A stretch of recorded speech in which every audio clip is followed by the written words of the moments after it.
ನನಗೆ ಈಗ 28 ವರ್ಷ ಮತ್ತು ನನ್ನ ಹೊಸ ಹೆಂಡತಿಗೆ 23 ವರ್ಷ. ಅವಳು ನೋಡಲು ಅಂದವಾಗಿದ್ದಾಳೆ. ಬಿಳಿ ಬಣ್ಣವಿದೆ, ಚಪ್ಪಟೆಯ ಹೊಟ್ಟೆ, ಗುಂಡು ಎದೆ ಸೀಳುಗಳು, ಉದ್ದನೆಯ ಕತ್ತು. ಮದುವೆಯ ಸಂದರ್ಭದಲ್ಲಿ ಅವಳು ಇನ್ನೂ ಅಂದವಾಗಿ ಕಾಣುತ್ತಿದ್ದಳು. ಇವಳನ್ನು ನಾನು ರುಬ್ಬುತ್ತೀನಿ ಎಂದು ನೆನೆದುಕೊಂಡು ನನಗೆ ತುಂಬಾ ಸಂತೋಷವಾಗುತ್ತಿತ್ತು. ನನ್ನ ಎಂಗೇಜ್ಮೆಂಟ್ ಆದಾಗಿಂದ ನಾವಿಬ್ಬರೂ ಫೋನಿನಲ್ಲಿ ಮಾತನಾಡಿ ಪರಿಚಯವಾಗಿದ್ದೆವು. ಅವಳನ್ನ ನಾನು ಮೊದಲು ಗೌರವ ಕೊಟ್ಟು ಬಹುವಚನದಿಂದ ಕರೆಯುತ್ತಿದ್ದೆ. ಕ್ರಮೇಣ ಹೋಗೆ ಬಾರೆ ಅನ್ನೋವಷ್ಟು ಸಲಿಗೆ ಬೆಳೆಯಿತು. ನಾನು ಅವಳನ್ನ ಪ್ರೀತಿಸಲು ಶುರುಮಾಡಿದೆ. ಆಕೆಯು ನನ್ನನ್ನ ಪ್ರೀತಿಸುತ್ತಿದ್ದಳು. ಮದುವೆಗೆ ಮುಂಚೆನೇ ನಾವು ಪ್ರೇಮಿಗಳಾದೆವು. ನಂತರ ಅವಳನ್ನು ನೇರವಾಗಿ ಭೇಟಿ ಮಾಡಲು ಶುರುಮಾಡಿದೆ. ಪಾರ್ಕ್, ಹೋಟೆಲ್, ಹೀಗೆ ಎಲ್ಲಾ ಕಡೆ ಸುತ್ತಾಡಿದೆವು. ಅವಳೊಟ್ಟಿಗೆ ಇರುವಾಗ ನನಗೆ ತೆವಲು ತಡೆದುಕೊಳ್ಳಲು ಆಗುತ್ತಿರಲಿಲ್ಲ. ಪಾರ್ಕಿನಲ್ಲಿ ಅವಳನ್ನ ತಬ್ಬಿಕೊಳ್ಳುತ್ತಿದ್ದೆ. ಕೆಲವೊಮ್ಮೆ ಸ್ವಲ್ಪ ಮುಂದುವರೆಯುತ್ತಿದ್ದೆ. ಆದ್ರೆ ಅವಳು ತಡೆಯುತ್ತಿದ್ದಳು. ಎಷ್ಟೇ ಆದರೂ ನಾನು ಮದುವೆ ಆಗೋ ಹುಡುಗಿತಾನೆ ಎಂದುಕೊಂಡು ಸುಮ್ಮನಾಗುತ್ತಿದ್ದೆ. ಹೀಗೆಯೇ ನಮ್ಮ ಸ್ನೇಹ ಮತ್ತು ಪ್ರೀತಿ ಎರಡೂ ಒಟ್ಟಿಗೆ ಬೆಳೆದವು. ಅವಳನ್ನ ಬಿಟ್ಟು ನಾನು, ನನ್ನನ್ನ ಬಿಟ್ಟು ಅವಳು ಇರುವುದಿಲ್ಲ ಅನ್ನೋವಷ್ಟು ಹತ್ತಿರವಾದೆವು. ಮೊದಲಿಂದಲೂ ಲವ್ ಅಂದರೆ ದೂರ ಸರಿಯುತ್ತಿದ್ದ ನನಗೆ ಪ್ರೀತಿ ಎಂಬ ಜೇನಿನ ರುಚಿ ತಿಳಿಯಿತು. ಅವಳು ಮತ್ತು ನಾನು ಏಕಾಂತದಲ್ಲಿದ್ದಾಗೆಲ್ಲ ಅಂಬರ ಚುಂಬನ ಮಾಡುತ್ತಿದ್ದೆವು. ಆದರೆ ಮುಂದೆ ಹೋಗಲು ಅವಳು ಬಿಡುತ್ತಿರಲಿಲ್ಲ. ಇದೆಲ್ಲ ನನ್ನ ಮದುವೆಗೂ ಮುಂಚಿನ ದಿನಗಳಾಯಿತು. ಈಗ ನನಗೆ ಮದುವೆಯಾಗಿದೆ. ನನ್ನ ಹೆಂಡತಿಯ ಜೊತೆಗಿನ ಜೀವನ ಸುಖಕರವಾಗಿದೆ. ಈಗ ನಾನು ನಿಮಗೆ ನನ್ನ ಜೀವನದ ಮರೆಯಲಾಗದ ಗಳಿಗೆಯನ್ನು ಹೇಳುತ್ತೇನೆ. ಅದು ನನ್ನ ಮೊದಲ ರಾತ್ರಿ. ನಾನು ರೇಷ್ಮೆ ಪಂಚೆ, ಬಿಳಿ ಖಾದಿ ಶರ್ಟ್ ಹಾಕಿಕೊಂಡು ಮಂಚದ ಮೇಲೆ ನನ್ನ ಅರಗಿಣಿಗಾಗಿ ಕಾಯುತ್ತಾ ಕೂತಿದ್ದೆ. ನನಗೆ ಕುತೂಹಲ, ಖುಷಿ, ಉದ್ರೇಗ, ಭಯ ಎಲ್ಲವೂ ಇತ್ತು. ನನ್ನ ಮುದ್ದು ಹೆಂಡತಿ ಗಾಯತ್ರಿ ಮರೂನ್ ಬಣ್ಣದ ರೇಷ್ಮೆಯ ಸೀರೆಯನ್ನುಟ್ಟು ಕೈಯಲ್ಲಿ ಹಾಲು ಹಿಡಿದುಕೊಂಡು ಒಳಗೆ ಬಂದಳು. ಅವಳ ಶರೀರವೆಲ್ಲ ಸಿಂಗಾರದ ಸಿರಿಯಲ್ಲಿ ತುಂಬಿತ್ತು. ಆಕೆಯ ಮುಖದಲ್ಲಿ ಮೊದಲ ಬಾರಿಗೆ ಅಷ್ಟೊಂದು ನಾಚಿಕೆಯನ್ನು ನಾನು ನೋಡಿದೆ. ಅವಳು ಬಾಗಿಲು ಹಾಕಿ ನನ್ನ ಬಳಿ ಬಂದಳು. ನಾಚಿಕೆಯಿಂದ ಅವಳ ಮುಖ ನೆಲ ನೋಡುತ್ತಿತ್ತು. ಅವಳ ಗದ್ದವನ್ನ ಹಿಡಿದು ಮುಖವನ್ನು ಮೇಲೆ ಎತ್ತಿದೆ. ಅವಳ ಮುಖ ನಿಜವಾಗಿಯೂ ಕೆಂಪಗಾಗಿತ್ತು. ಅವಳ ನಾಚಿಕೆಯನ್ನು ನೋಡೆ ನನಗೆ ಉದ್ರೇಗ ಹೆಚ್ಚಾಯಿತು. ಅವಳು ನನ್ನ ಕೈಯಿಗೆ ಹಾಲಿನ ಗ್ಲಾಸ್ ಕೊಟ್ಟಳು. ನಾನು ಅವಳ ಕಣ್ಣುಗಳನ್ನೇ ನೋಡುತ್ತಾ ಒಂದು ಗುಟುಕು ಹಾಲನ್ನು ಎಳೆದೆ. ನಂತರ ಅವಳ ಬಾಯಿಯ ಮುಂದೆ ಹಿಡಿದೆ. ಅವಳು ಒಂದು ಗುಟುಕು ಎಳೆದಳು. ಹೀಗೆ ನಾವಿಬ್ಬರೂ ಸೇರಿ ಹಾಲನ್ನು ಖಾಲಿ ಮಾಡಿದೆವು.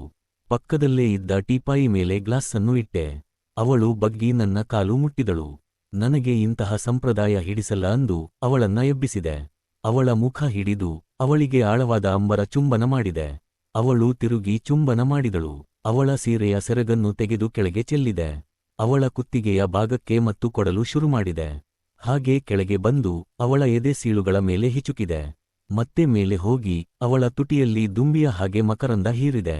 ನಿಧಾನವಾಗಿ ಅವಳ ಗುಂಡಿಗಳನ್ನು ಒಂದೊಂದಾಗಿ ಬಿಚ್ಚಿದೆ. ಒಳಗೆ ಕಪ್ಪು ಬಣ್ಣದ ಕವಚ ಇತ್ತು. ಹಿಂದೆ ಕೈ ಹಾಕಿ ಎಲ್ಲಾ ತೆಗೆದೆ. ಆದರೆ ಎಲ್ಲವೂ ಇನ್ನೂ ಅವಳ ಭುಜದ ಮೇಲೆಯೇ ಇದ್ದವು. ಅವಳ ಸೆರಗನ್ನು ದೂರ ನಿಂತು ದುಶ್ಯಾಸನನ ರೀತಿ ಎಳೆದೆ. ನಾನು ಎಳೆಯುವಾಗ ಅವಳು ಒಂದು ಸುತ್ತು ತಿರುಗಿದಳು. ಸೀರೆಯನ್ನು ಮುದ್ದೆ ಮಾಡಿ ಬಿಸಾಕಿದೆ. ನನ್ನ ಮೊಣಕಾಲಿನ ಮೇಲೆ ಕುಳಿತು ಅವಳ ಹೊಟ್ಟೆಗೆ ಮುತ್ತು ಕೊಡಲು ಶುರುಮಾಡಿದೆ. ಅವಳು ಉದ್ರೇಗದಿಂದ ಕಣ್ಣು ಮುಚ್ಚಿ ತಲೆ ಮೇಲೆ ಮಾಡುತ್ತಿದ್ದಳು. ನಿಧಾನವಾಗಿ ಕೇಳಬಂದು ಅವಳ ಪೆಟ್ಟಿಕೋಟಿನ ಗಂಟನ್ನು ಬಿಚ್ಚಿದೆ. ಅದು ಜಾರಿ ನೆಲಕ್ಕೆ ಬಿದ್ದಿತು. ನನ್ನ ದೇವತೆಯ ತೊಡೆಗಳು ಹಾಲಿನಿಂದ ಮಾಡಿದ ಕಂಬಗಳಂತೆ ಕಾಣುತ್ತಿದ್ದವು. ನೋಡಿದರೆ ಕಚ್ಚಿ ತಿನ್ನಬೇಕೆನಿಸುತ್ತಿತ್ತು. ಅವಳ ಒಂದು ತೊಡೆಯನ್ನು ಬಾಚಿ ತಬ್ಬಿಕೊಂಡು ಅದರ ಒಳಭಾಗವನ್ನು ಸವಿಯಲು ಶುರುಮಾಡಿದೆ. ಕೆಲ ಸಮಯದ ನಂತರ ಇನ್ನೊಂದು ಕಂಬತೊಡೆಯನ್ನು ಶುರುಮಾಡಿದೆ. ನಂತರ ಎದ್ದು ನಿಂತು ತಬ್ಬಿಕೊಂಡು ಉಜ್ಜಲು ಶುರುಮಾಡಿದೆ. ಅವಳು ನನ್ನ ಎದೆಗೆ ಕೈಹಾಕಿ ನನ್ನ ಎದೆಯನ್ನು ಉಜ್ಜಿದ್ದು ಆಶ್ಚರ್ಯಕರವಾಗಿತ್ತು. ಅವಳಿಗೆ ನನ್ನ ಗುಂಡಿಗಳನ್ನ ಬಿಚ್ಚಲು ಹೇಳಿದೆ. ಅವಳು ಹಾಗೆ ಮಾಡಿದಳು. ನಾನು ಅವಳನ್ನ ಎತ್ತಿ ಬೆಡ್ ಮೇಲೆ ಮಲಗಿಸಿದೆ. ಅವಳ ಭುಜದ ಮೇಲಿದ್ದ ಬಟ್ಟ ತೆಗೆದೆ. ಅವಳ ಎದೆ ಗುಡ್ಡಗಳು ಬೆಳ್ಳಗೆ ಇದ್ದವು. ಅವುಗಳನ್ನ ನೋಡುತ್ತಿದ್ದಂತೆ ಹಿಚುಕಲು ಶುರುಮಾಡಿದೆ. ತುದಿಗಳನ್ನು ಬಾಯಿಯಲ್ಲಿ ಹಾಕಿಕೊಂಡು ಸುತ್ತಲೂ ನೇವರಿಸುತ್ತಾ ನನಗೆ ಎಷ್ಟು ಸಾಧ್ಯವೋ ಅಷ್ಟು ಹೊತ್ತು ಅವಳ ಗುಡ್ಡಗಳ ಜೊತೆ ಆಟವಾಡಿದೆ. ಅವಳ ಕಡ್ಡಿಯನ್ನು ತೆಗೆದೆ. ಅವಳು ತಾರೆಯನ್ನು ಸಂಪೂರ್ಣವಾಗಿ ಶೇವ್ ಮಾಡಿದ್ದಳು. ಕೆಲವು ಕಥೆಗಳಿಂದ ನನಗೆ ಕನ್ಯಾಪೊರೆ ಬಗ್ಗೆ ಗೊತ್ತಿತ್ತು. ಆದ್ದರಿಂದ ನಾನು ಅವಳ ಮಡಿಕೆಯಲ್ಲಿ ಕೈಹಾಕದೆ ಆ ಚಂದ್ರನಾಡಿಯನ್ನು ನಿಧಾನವಾಗಿ ನನ್ನ ಬೆರಳಿನಿಂದ ಉಜ್ಜಲು ಶುರುಮಾಡಿದೆ. ಅವಳು ರೊಚ್ಚಿಗೆದ್ದಳು. ಅವಳ ತಾವರೆಯಿಂದ ತುಪ್ಪ ಬರಲು ಶುರುವಾಯಿತು. ನನ್ನ ವೇಗವನ್ನು ಸ್ವಲ್ಪ ಹೆಚ್ಚಿಸಿದೆ. ಅವಳ ಉಸಿರಾಟ ಹೆಚ್ಚಾಯಿತು. ಅವಳ ಸೊಂಟದ ವಕ್ರ ಎತ್ತಲು ಶುರುಮಾಡಿದಳು. ಅವಳು ಭರ್ಜರಿ ಮದ ತೆಗೆದುಕೊಳ್ಳುತ್ತಿದ್ದಾಳೆಂದು ತಿಳಿಯಿತು. ನನ್ನ ಒಂದು ಬೆರಳನ್ನು ಆ ತಾವರೆಯಲ್ಲಿ ಇಡುತ್ತಿದ್ದಂತೆಯೇ ಜಿಗಿದು ಹಿಂದೆ ಸರಿದಳು. ನಾನು ಅವಳ ಮುಖ ನೋಡಿ ಮುಗುಳ್ನಕ್ಕೂ ಸುಮ್ಮನಾದೆ. ಅವಳ ಹತ್ತಿರ ಹೋಗಿ ಅವಳಿಗೆ ಅಂಬರ ಚುಂಬನ ಕೊಟ್ಟೆ. ನನ್ನ ಪಂಚೆ ಕಡ್ಡಿಯನ್ನು ತೆಗೆದು ಅವಳ ಕಾಲುಗಳ ಮಧ್ಯ ಬಂದೆ. ನನ್ನ ದೊಣ್ಣೆ ದಂಡದ ಗಾತ್ರವನ್ನು ನೋಡಿ ಅವಳ ಮುಖ ಭಯದಿಂದ ಕೆಂಪಗಾಯಿತು. ನನಗೂ ಭಯವಿತ್ತು. ಅವಳ ತುಟಿಗಳನ್ನು ಮತ್ತೊಮ್ಮೆ ಜೇನಿನ ದುಂಬಿಯಂತೆ ಮಕರಂದ ಹೀರಿದೆ. ನನ್ನ ದಂಡವನ್ನು ಅವಳ ತಾವರೆಯ ಪ್ರವೇಶದಲ್ಲಿಟ್ಟು ಸ್ವಲ್ಪ ತಳ್ಳಿದೆ. ಅವಳು ಮತ್ತೆ ಜಿಗಿದು ಹಿಂದೆ ಸರಿದಳು. ಆದರೆ ಈ ಸರತಿ ಸ್ವಲ್ಪ ಗಾಬರಿಗೊಂಡಿದ್ದಳು. ನಾನು ಅವಳ ಮೊದಲ ಸಿಹಿ ಪೊರೆಯನ್ನು ಹರಿಯುತ್ತೇನೆ ಎಂದು ಅವಳಿಗೆ ಖಾತ್ರಿಯಿತ್ತು. ಅದೇ ಅವಳ ಭಯವನ್ನು ಹೆಚ್ಚಿಸಿತ್ತು. ನನ್ನ ದೊಣ್ಣೆ ದಂಡದ ಮುಂಭಾಗವನ್ನು ತಾವರೆಯಲ್ಲಿ ಇಟ್ಟು ಅವಳಿಗೆ ಮತ್ತೆ ಅಂಬರ ಚುಂಬನ ಮಾಡಿದೆ. ನಂತರ ಮತ್ತೆ ನನ್ನ ಕೆಲಸಕ್ಕೆ ಬಂದೆ. ಅವಳ ಪಾಯವನ್ನು ಗಟ್ಟಿಯಾಗಿ ಹಿಡಿದು ಒಳಗೆ ನಿಧಾನವಾಗಿ ತಳ್ಳಿದೆ.